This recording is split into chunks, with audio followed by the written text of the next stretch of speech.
All right, it looks like I've got that computer part all set up. And we are past 7 o'clock, just in time to start.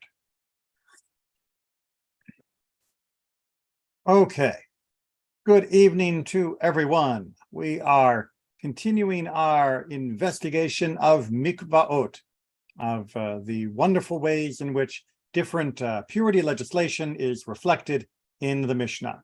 And hopefully this will be a prelude to covering more topics along this line, but this is essential and, as we'll see eventually, of practical use for the modern world as well. Now, let's go ahead and jump back into where we were, because Mishnah 3, Chapter 3, Mishnah 4 is a follow-up from last week's Mishnah 3.3, and we need to append the reading at the beginning here to last week, which was talking about if you added additional loaves of water from multiple sources, that it would disqualify still the mikvah, even when added from different sources. But here we have an additional qualification. If the 3 loaves of drawn water fell in from one vessel, or from 2, or from 3, they combine together, meaning either you are pouring 1 vessel's worth of 3 loaves water, or 2 vessels, each with 1.5 log in it, or 3 vessels, each with only 1 log in it. No matter how you are distributing it among those 3, more or less, it is going to combine, meaning the water from each source will be considered a cumulative addition to the previous source, meaning that it actually will pass the threshold of 3 logim, which is the maximum amount of drawn water that could be added before it becomes no longer a appropriate mikvah. However, but from 4, they do not combine together.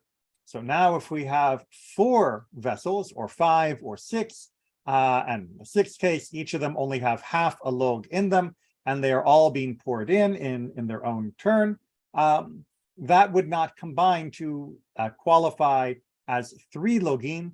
Thus, they would not qualify to disqualify the mikvah itself. Now, we're going to have to come back to that topic at the end of the Mishnah, but that's the basic principle that we have so far. And as long as we're on the topic of whether or not water that comes from multiple sources could or could not be considered to be one water and thus do the job as needed, we are also going to talk about the issue of a zav.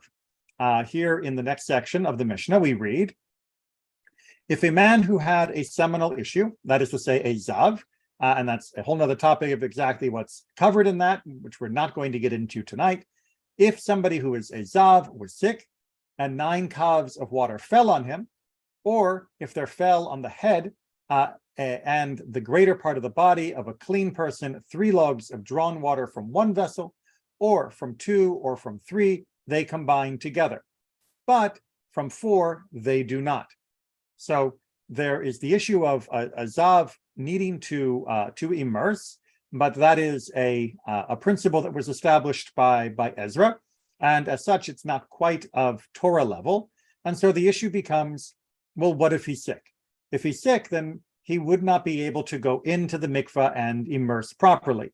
And the answer is that indeed 9 calves of water that are onto him, or 3 logs, and similarly for somebody else that needs the immersion, that these water is falling upon him that might render him impure, or to render somebody pure, then do they combine or not? And it follows exactly the same pattern that we saw at the top, that if it is from 1, 2, or 3 vessels, then yes, they are considered cumulative, and their combination triggers the result. If they are from 4 or more, then they do not trigger that result. And here is a topic that we have seen multiple times, and I've tried to comment on multiple times, but repetition is the essence of learning, that we can see that you cannot simply say who is being strict and who is being lenient. It's not a machmir mekel position that is so obvious. After all, in our first position, we said that if it comes from 4 or more, it does not combine, which means that you are being more lenient on the water that could enter the mikvah and allow the mikvah to still be kosher. But here in our second issue and our third issue, we are not combining the water, which means we are being more stringent, that the water was not sufficient to do its work. Now, does that mean we're being strict or lenient on either topic, or are we being consistent on the position of when does the water combine or not, and allowing the strictness or leniency to come as a result, an inevitable consequence, but not as the result that was desired, meaning that nobody set out to create a principle that would generate a lenient position with regards to establishing a mikvah and a strict position with regards to purifying a zav. No, instead, they are trying to follow the logic to its conclusion, wherever it leads, strict or lenient in different cases. And then in our codicil, as I mentioned, we're coming back to this general issue. In what case does this apply?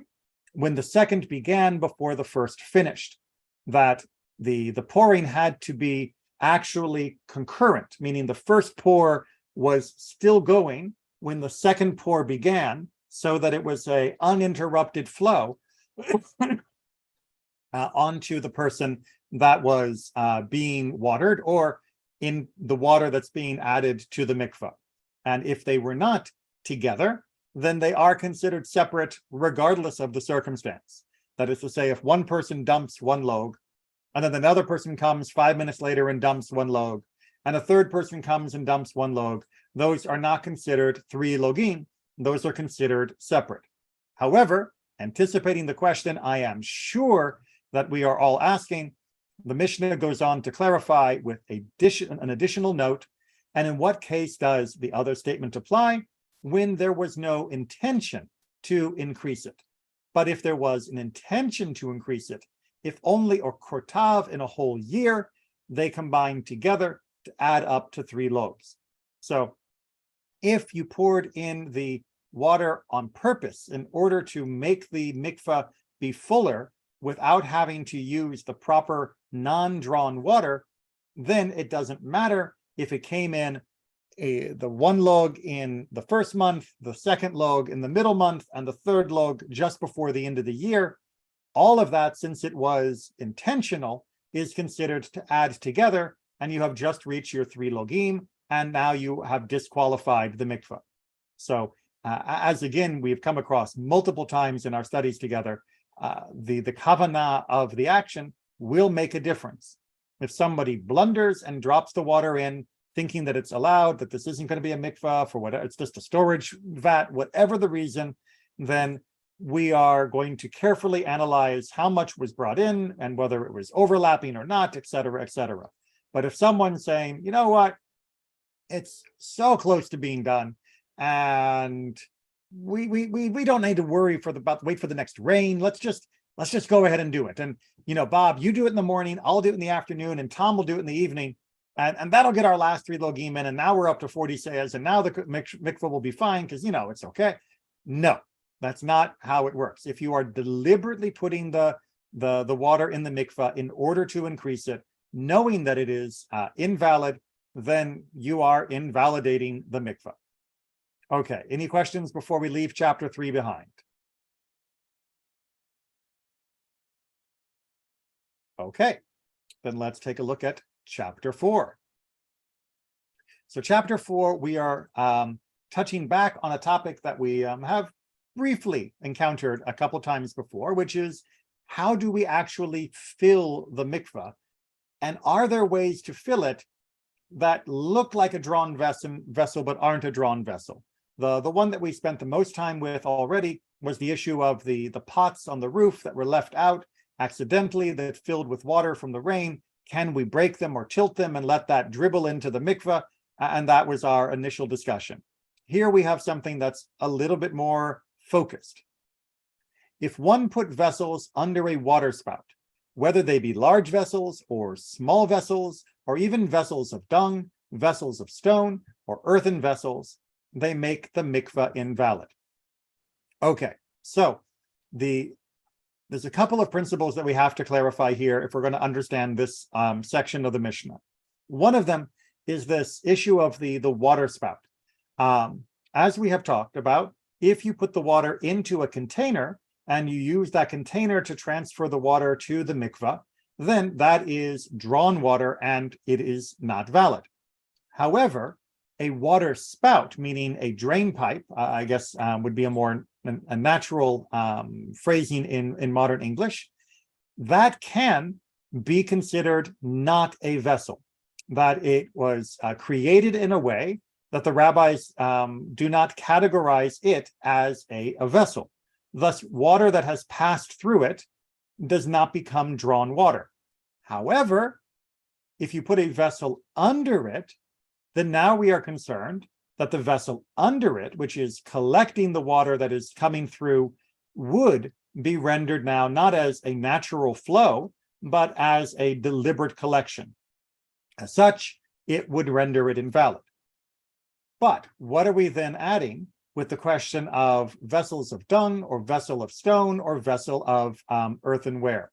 Well, those are structures or materials, rather, that cannot become ritually impure in the same way that normal items can be.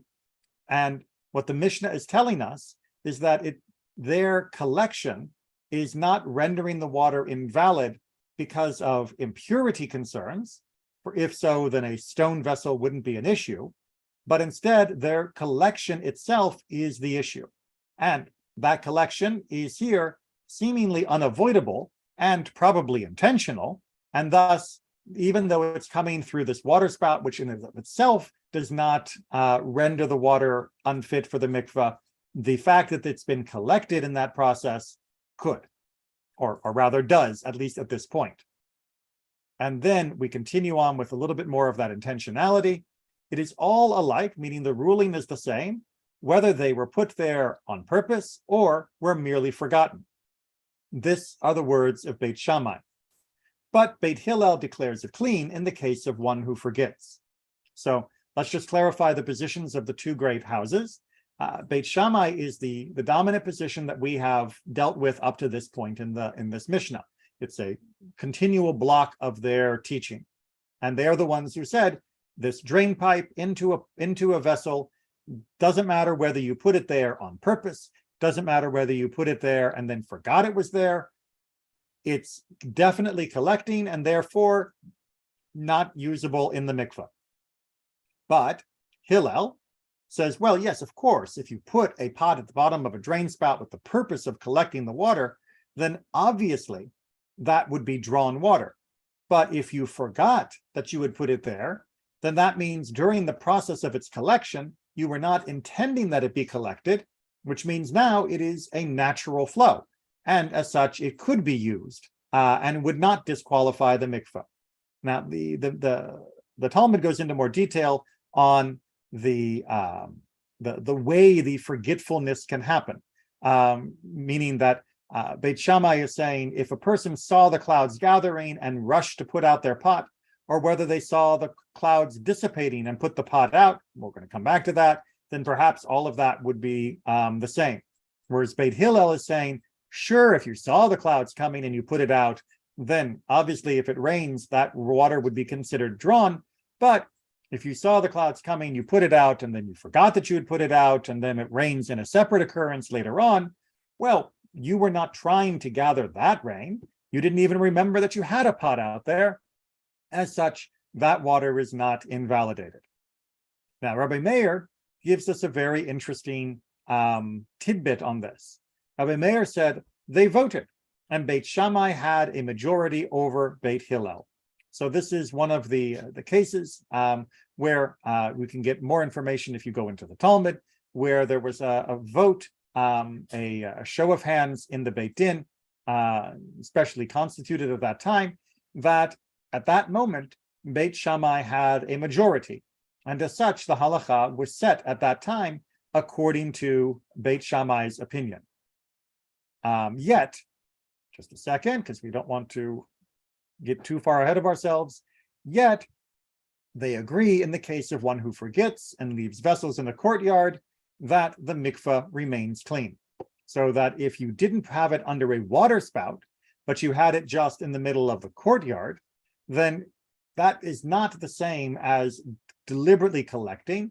Yes, it will be gathering rainwater, but as long as you forget, even Beit Shammai would forget, or would agree that that means that the water that was gathered was not gathered with the due intentionality, and thus the water is not considered to be drawn, and it could enter the mikveh without rendering it ritually unusable. But back to the controversy, Rabbi Yossi said, the controversy still remains as it was, meaning that this was not one of the points that was voted on between Beit Shammai and Beit Hillel. Instead, this is a controversy that was unsettled between the two rival yeshivot, and as such, we have to follow the general rule. And the general rule is, unless we have an explicit ruling to the contrary, we follow Beit Hillel. So this is a little glimpse behind the curtain, if you will, into the process of deciding some of these halachic issues, and the fact that it is sometimes difficult to track down particular points of whether it was settled or unsettled within Jewish law.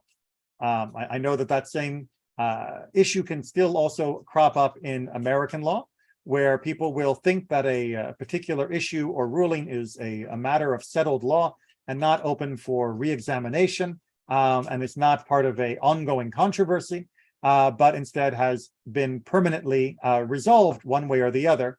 And then others will disagree and will argue that that it is still an active point of debate, discussion, and the law has not been determined irrevocably in one direction or another. Any questions before Mishnah 2? Or yes, Mishnah 2. Giving myself a chance to have a quick sip of tea.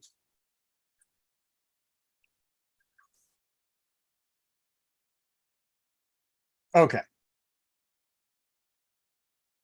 Mishnah 2. Again, we are talking about the water, or the water that is coming from a drain pipe that is flowing this time more across-ish a item towards the mikveh. One who puts a board under a water spout, if it had a rim to it, it disqualifies the mikveh. Otherwise, it does not disqualify the mikveh. So again, imagine the rain spout and the drainage pipe coming down off the roof, and under the pipe there is a board, and it's just a plank, and that plank stretches for whatever number of feet into the edge of the mikveh. And so the water comes off the roof, hits the plank, and some of it, most of it, will flow down that plank and into the mikveh. Since the drain pipe itself is not considered a vessel, and since the board is not considered a vessel, then that's perfectly fine.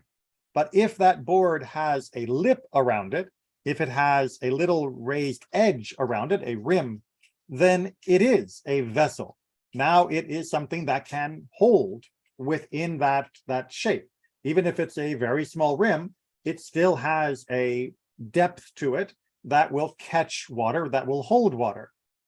And at that point, since it's a vessel, the water going into it and then out of it has been through a vessel which drew the water.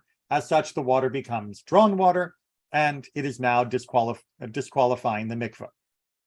Everybody get that mental image? Flat board, it's not a vessel, it's just a plank. No problem, does not disqualify anything. A board with a raised edge, well, now it has some depth to it. Now it could gather water. Now it is considered to be drawing water, and thus will disqualify the mikveh. Rabbi, didn't we just hear about something where it could drip through without disqualifying it as a vessel? So when we were talking before about the multiple holes, or about the wringing of clothes, then those were cases where we were talking about multiple sources that could not disqualify the mikvah. However, as we also discussed at the beginning of this week, as the follow-up from last week in Mishnah 3 or chapter 3, that is when you're not intending to deliberately use the water to fill the mikvah. That it is more of just an accidental flow. Here, it's clear that putting the plank under the drain pipe and directing the water towards the mikvah, you are trying to add water to the mikvah. And as such, the shape, the status of that plank becomes even more important. So that's what I was talking about, the drain pipe. How come the drain pipe's not considered to be a vessel? The drain pipe isn't considered to be a vessel because the way the rabbis understood the drain pipe to be made is that it was not made open until after it had been installed. That it was a fixed item that was then opened up in the process of installation. So that meant that it wasn't designed to carry and hold. It was simply ruptured, if you will, in order that the water could go through it.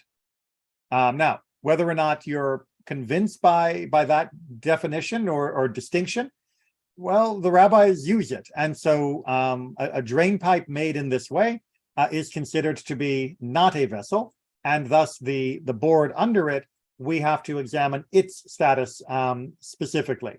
Now, we are going to look at certain types of drain pipes which could be considered vessels, and as such, they will be disqualified, but that's a little bit further on. All right, and if he made it stand upright to be rinsed, in neither case does it disqualify the mikveh. So here, we're definitely not collecting water in it. Even if it had a rim, now that it's standing on its side, so the drain spout's coming down and the water is just sort of sluicing along the edges of it, and you're hoping that surface tension is going to hold the water to the plank to drip some of it into the mikveh. It definitely does not seem like you are collecting water, and as such, whatever water happens to drop off of that into the mikveh is not drawn water, and your mikveh can still be filled in that way. All right. Mishnah 4:3. Back to the question of, well, are there ways that we can make this drain pipe into a vessel that would make it then not usable for the mikveh? And the answer is yes. If one makes a hollow in a water spout to collect pebbles, its water disqualifies the mikveh. In the case of a wooden spout, if it holds even a little, but in the case of an earthenware spout, if it will hold a quarter log, meaning of pebbles in that space. So what's going on here? Well, this is something where some additional commentary was very useful to me because I'm not one who normally installs the drain pipes, gutters, and other things, and I certainly don't do so in a pre-modern household. But there was an issue with water coming down that might be gathering pebbles and other detritus from the roof. And you would want to put a filter in. Well, they didn't have the fine mesh filters that we have. And anyway, it probably would have blocked up far too frequently given their water systems. But what they could do was create a cavity, a hollow, in the water pipe, in the flow direction. And that little divot would then allow pebbles and other things to drop into it, and they would get caught in that cavity, in that hollow. So the rest of the water would continue to flow, but the heavier debris would fall in and get caught inside that sunken space in the overall pipe. So you would have these little divots in the pipes as a means of filtering the water from larger pieces. And then, yes, from time to time, you would clean them out. So what's the issue? Well, that little portion is a vessel. You have made it quite explicitly there to collect the water and the things in the water. And even though the water moves on and the items do not, that water that moves on was leaving a vessel in which it was drawn. It was pulled into that vessel, held there even if but for a moment, before then returning to the general flow of the drain. And now it is drawn water, and as such, all of the water coming out of the drain has to be considered invalid. That is, if it is a wooden pipe. If it is a wooden pipe, then it is clearly a vessel, and therefore there is no issue, no question about the issue. It is invalid, even if it is just a tiny little divot that you have made for collecting the pebbles. For an earthenware spout, it doesn't have the same status as an official vessel, but if you carve out this quarter log space to collect the pebbles, then you have created, even out of earthenware, an official spot, an official, I keep using the word vessel over and over again, but it is now a kli, an official container. That's a good alternative, and as such, it will disqualify. So for wood, any size disqualifies because it is always automatically a vessel, and for the earthenware, as long as it's smaller than a quarter log, then you're fine, but once it hits quarter log, then definitely it is a container, and all of the water is disqualified. Rabbi Yossi says, also in the case of an earthenware spout, if it holds even a little, they have spoken of a quarter log only in the case of broken shards of an earthenware utensil. So Rabbi Yossi gives an alternative interpretation, saying earthenware or wooden, it is always going to be disqualified if it holds any amount. If you've made a container within the pipe, it's a container, it's a container. Done, full stop. And the issue of a quarter log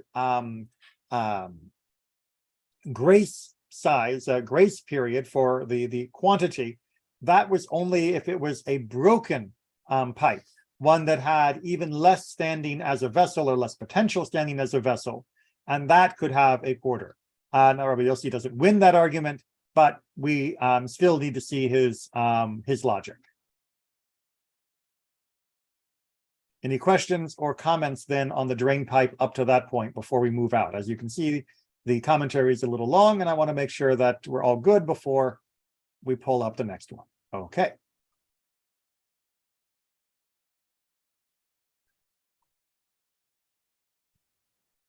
If the pieces of gravel moved about inside the hollow, it disqualifies the mikvah.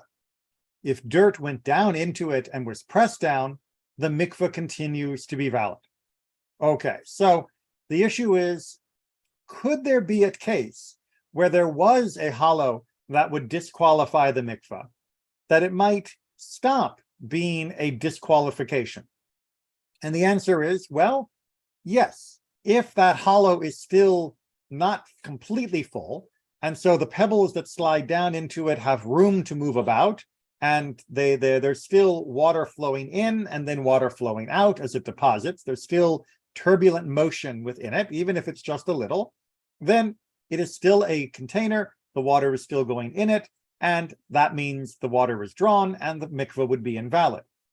But if your pipe has become so packed with sediment, with dirt, with silt, whatever you want to call it, to the point that nothing's moving, basically your little catching pocket has been completely compacted with all of the debris because you haven't cleaned it out very much, well, then that means the water that came out of it wouldn't have gone into it, and as such, it would be considered perfectly fine for the mikvah, because the water would have just run across the surface and not taken the dip into the container, because the container was now completely compacted and full.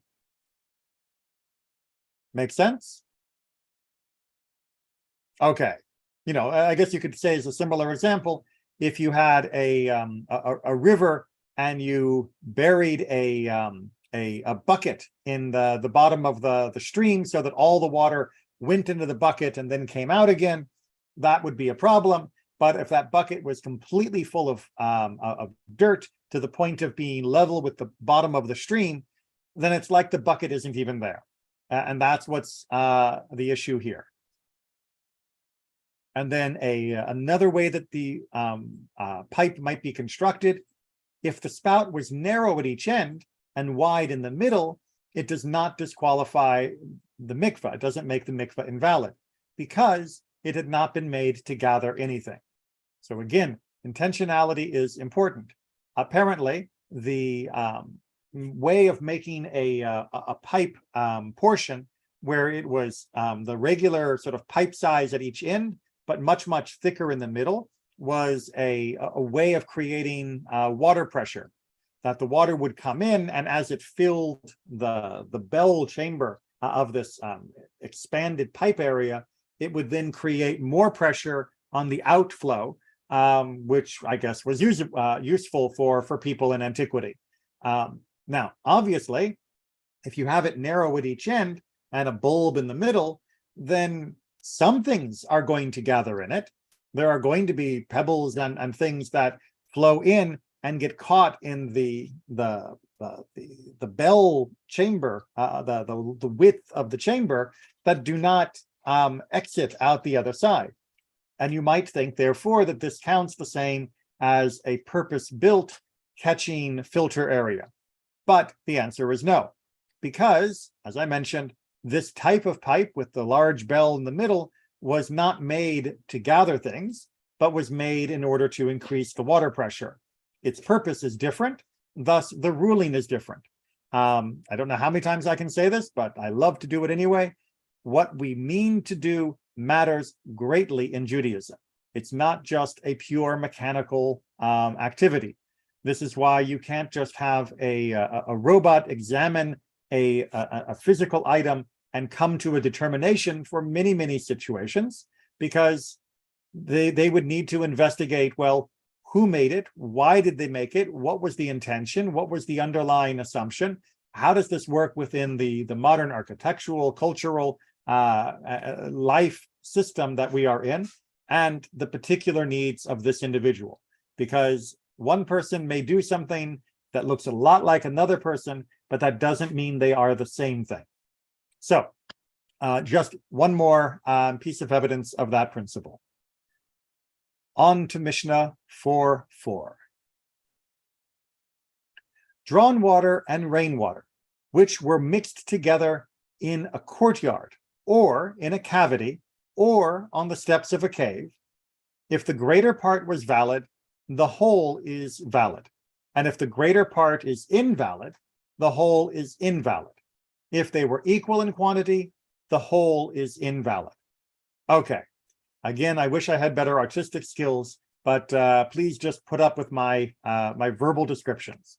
So here we have the mikvah. The mikvah is at the bottom of a hill. Let's just use that as our simple example. And there is a groove, a cavity, if you will, that flows between where I'm standing to the mikvah. It could only be 10 feet, 15 feet away. It doesn't have to be, so far. And there is water from the rain that is coming down. It is going into this groove, and it is flowing towards the mikvah. So far, so good.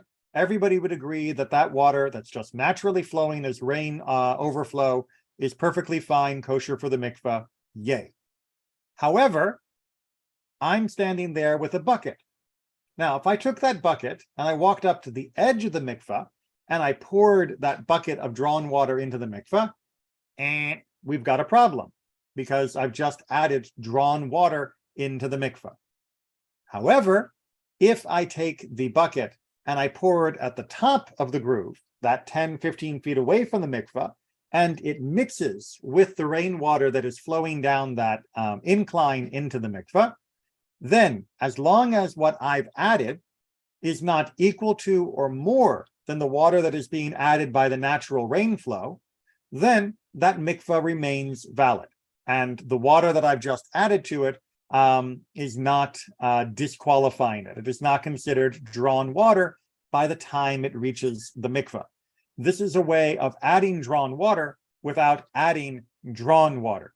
Because it has mixed, it is mingled prior to its reaching of the mikvah, the water that actually meets the mikvah will be, it'll be considered whatever the majority of the water that was added to it was.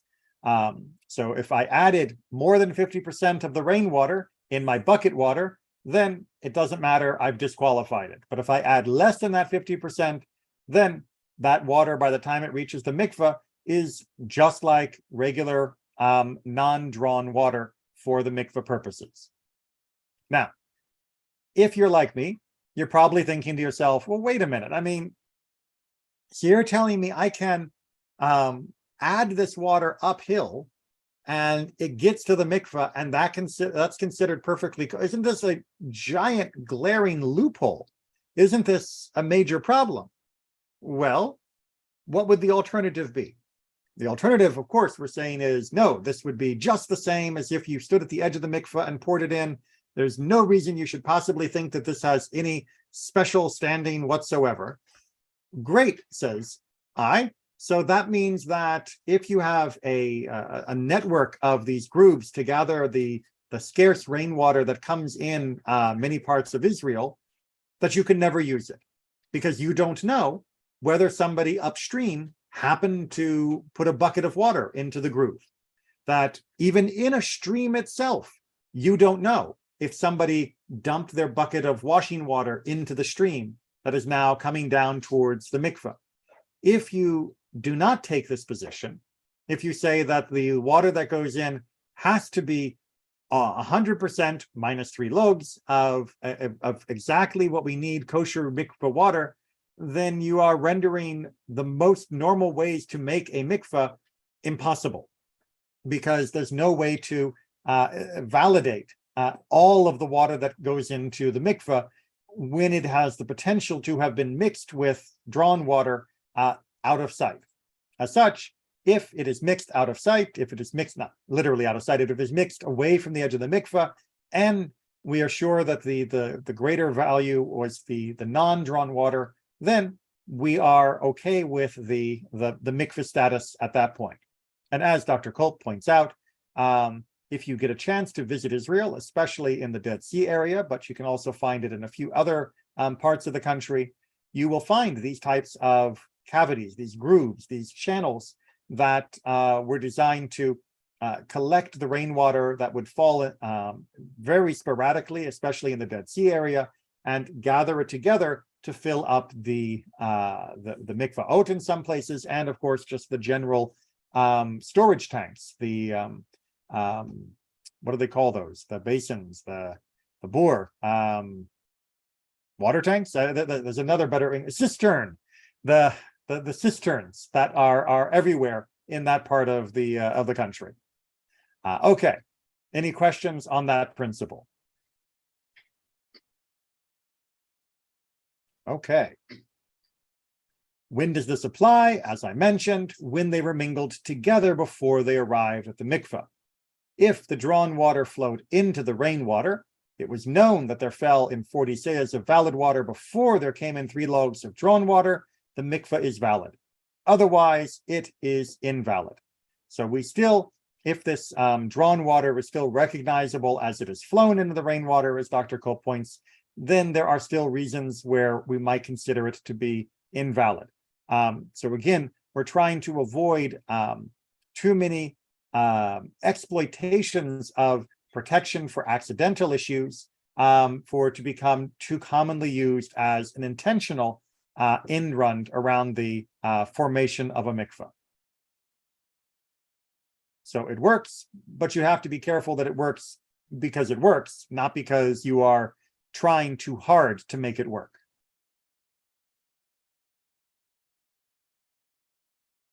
Okay. Mishnah 4.5 is going to touch on a similar-ish topic that we've been covering with these drain pipe issues. But as we'll see, there is a separate issue, one that is different than a mikveh, but is going to give us our compare and contrast. And that is the issue of the para aduma, the red heifer. As you can see, actually, I don't think did he not bring? No. So this is taken from the book of Bamidbar, the book of Numbers, where we find out that if a person has come into contact with the dead, that they can be purified only by a special sprinkling of water that has been made from the ashes of the red heifer. And all the water in the world will not render a person ritually pure unless they have been sprinkled with this particular form as well. So this is very special.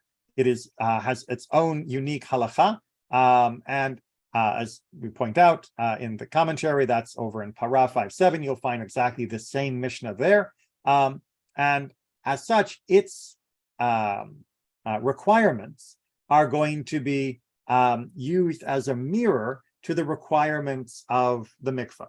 How so? Well, in the case of a trough in a rock, that is to say, an actual rock that somebody has carved out a bit of a hole. So they've just taken a normal rock that's, a bit of cliff and chisel, chisel, chisel. Now you've got a place that's hollowed out where water can be put or water can gather. One may not fill up the chatat waters from it, nor may the chatat waters be consecrated in it, nor may one sprinkle from it. The chatat waters, the water that's used for the para aduma, for the red heifer ritual, has to be from a vessel. It has to be from a drawn source. And so here we get the exact opposite of our mikveh issue, that because it is a natural hollow of rock, or even an artificially made hollow of rock that is built into the rock, it is not considered to be a separate vessel. As such, you cannot use it for something that requires a vessel, which if we ever get to the Mishnah Para, we will see that it requires an actual vessel. And that means also it does not require a tightly stopped up covering, and it does not invalidate the mikveh. The last one should be pretty obvious now. If it's not a vessel, then it doesn't count as drawn water. We're all good. What is this tightly stopped up covering? Well, when we have the laws about purity from a somebody that has died within the same structure, the classically described ohel or tent, then there are different rules regarding the purity of an item that is within a container.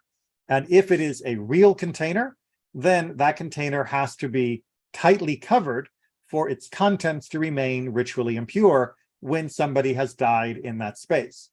But if it is a natural container, that is to say, something like the hollow of a rock, then as long as it's covered, it is considered to be ritually pure and not subject to the contamination of the deceased.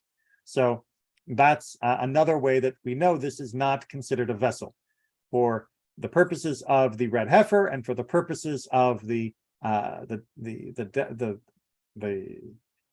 tumat hamet, the ritual impurity from the deceased within the enclosed area, it does not count as a vessel, and thus it doesn't count as a vessel also when it comes to the water for the mikveh. Again, this is not being stringent, this is not being lenient, this is simply trying to decide what is the legal status of such a structure. And let's flip it on its head so that we can find out what its status is if it looks the same but was made different. If it was a vessel and had been joined to the ground with lime, meaning if you took a nice big rock and you chiseled out the opening in it, and then you took it and you grouted it to the ground, you plaster it to the ground, so it's now one piece with the ground. It's not a rock on the ground, it's a fixture, a permanent installation, if you will. What is the status of it then? It started as a separate vessel, but now it's been joined to the ground. Well, one may fill up the chatat waters from it, and the chatat waters may be consecrated in it, and one may sprinkle from it. And it requires a tightly stopped up covering, and it invalidates the mikveh, making it invalid. So we get the exact opposite ruling. Even though it now looks like it is part of the ground because of the way it was grouted into it with this plaster, it still isn't part of the ground. It still is a separate vessel, which was carved and made distinct. Therefore, it's usable for all of the bucket type items, the chatat waters, and it is subject to the same impurity issues as though it were a freestanding item, and it is counting as a vessel with regards to the mikveh, and thus drawn waters and would be invalid. So just because you've painted over its break with the ground doesn't mean it's not broken from the ground, and it will render your mikveh invalid. questions on that before we drill deeper? Okay. I got a brief question, actually. Okay, go ahead. Kind of off point, but how do they get all this mikvah waters inside on these indoor mikvahs? Okay, yeah, we're going to cover how to make a modern mikvah when we get to the end of the Masechet, because it's fascinating, but it won't really be as meaningful if we don't have all of the pieces in place. So there are standard operating procedures for making a modern mikvah, which take into account all of these various issues and problems. But let's finish studying all the various issues and problems so that when we get there, it'll make sense. But I can reassure you, in the modern world, and even in the ancient world, there were ways to make a mikveh that were sort of standard, and it wasn't like they were reinventing the wheel each time. The Mishnah, as always, is going into the deep water of potential problems, not because they were common or likely even, but because that's where we find out what the edge of the halacha is. I had one more question. Yes. If you pick up, and this is off topic too, but if you pick up frozen water with your hands, like the icicles from a cave you were talking about, I guess that's not drawn water, huh? From what I understand, no. But again, we'll talk about that when we do some of the ways you can make a modern mikveh. But it's, the issue there is it's not been in a vessel. If you want to go back to the it's the opening scene in the Disney movie Frozen, where there are ice harvesters that are sawing ice out of the lake. So that would be something that is not yet in a vessel, just like a raindrop isn't in a vessel. Even if the raindrop, smatters into your hand, it hasn't been drawn, it's just plunked. But all of that will be covered when we get to the making of modern mikvaot. Okay, back to our trough. If a hole was made in it below or at the side, so that it could not contain water in however small a quantity, it is valid. All right, so what happens if you impair the containerness of this this trough that has been then plastered over? Does it now count as a container, or does it now count as just a place where the water gathers temporarily, but there's a hole in it, so it's not like it's really containing it? And the answer is that if the hole is at the bottom, meaning that there is no way for water to gather in it permanently, meaning more water could come in and fill it, but there would still be the outflow, which renders it now as like an open hole in the flow. So it's more like an open hollow rather than a solid container, then it would be valid. But we have to ask the question, and how large must the hole be? I mean, okay, fine. Theoretically, that microscopic leak will eventually empty the entire trough. But I mean, it's microscopic. It's going to take like 10 years before all the water is out, and it'll probably leave from evaporation before it would leave out of the hole. Does that really count? And the answer is no. Instead, it has to be like the tube of a water skin. The opening of a water skin that was used, which was supposed to be about 2 fingers wide, that would be the size of the hole. So no fair just drilling a tiny, tiny little hole that allows the water to be mostly contained and only barely trickle out. It has to be a decent hole that is allowing some reasonable flow. And to discuss this in practice, excuse me, let's roll it down a bit. Rabbi Yehuda ben Betera said, it happened in the case of the trough of Yehu in Jerusalem. Apparently, this was a very well-known trough that was used in Jerusalem, that there was a hole in it like the tube of a water skin, which we just found out was the correct measure. All the pure things in Jerusalem were made using it. So when people wanted to use this as a type of mikveh, then they could use it as a type of mikveh because this was considered to be a sort of natural flow. But Beit Shammai sent and broke it down. For Beit Shammai says it remains a vessel unless the greater part of it is broken down. So Beit Shammai clearly disagrees with our water skin tube measurement, and that's not a big enough hole. If you want to say that it's broken and therefore no longer a vessel, then you've got to break most of it. And Beit Shammai didn't go for a vote here. Beit Shammai wasn't up for the debate. Beit Shammai had some guys with hammers go and smash the thing because his group disagreed. Now, again, Beit Shammai doesn't mean that actual Shammai was in charge at that point. It's using it as a collective noun for the entire yeshiva. We don't know exactly which leader of Beit Shammai at that point would have been the one responsible for that order. But it was done in accordance with their teachings, and they were essentially outraged that this exploit was being taken advantage of, which went against their understanding of Jewish law, their ruling on Jewish law. Now, that type of behavior, of course, is something that we see in a few other places where rabbis will take matters into their own hands, will object to a particular ruling or a particular status, and sometimes it goes very badly, like the very famous case of the Tornur Shel Achnai, the oven of Achnai, which leads to all sorts of problems. Sometimes it becomes a famous part of other religious issues, where you have the idea that somebody would have been turning over tables of people trying to make the change available for those that were coming to Jerusalem from other parts of the world, and that goes on to become a very famous metaphor within the Christian world. Sometimes you do get rabbis taking things into their own hands.